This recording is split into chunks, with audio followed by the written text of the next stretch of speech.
nifty, ain't it, to be alive? Going into my 8th decade.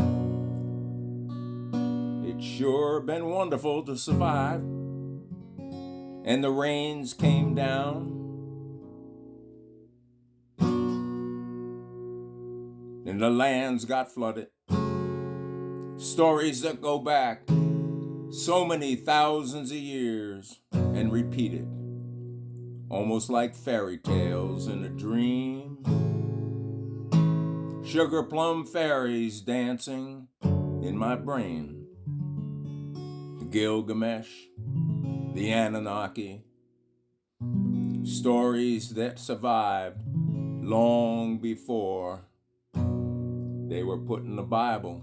Now, I ain't poo-pooing the Bible or nothing. That's how it works. It begins with oral traditions, and then it gets chiseled in stone and written down. And there's always been prophets and foretellers and mystics and bordashes and, well, you know, beards too.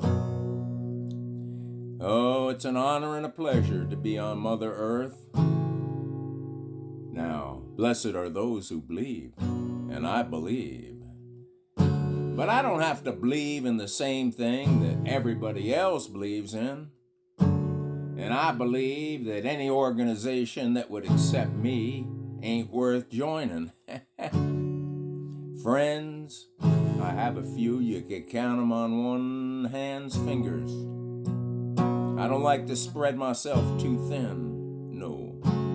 Those you could count on in a storm or a flood when you're building a raft to survive.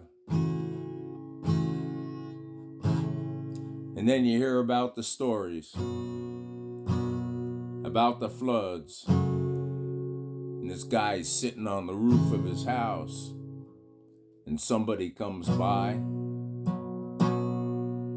and offers to rescue him in a canoe, and he says, "No, I'm waiting for a higher power to take care of me." And the canoe paddles on.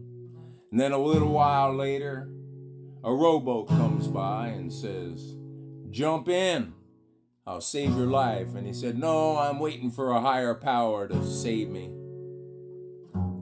And then before too long, an ocean cruiser comes by.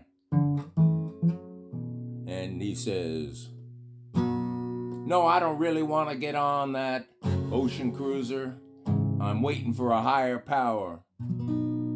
And then you know the moral of the story. The water rises, and his knees are wet, and his waist is wet, and his ears are wet, and he starts swimming and swimming, and a dolphin comes along and picks him up and pushes him onto a high mountain and saves his life. Now that's a higher power.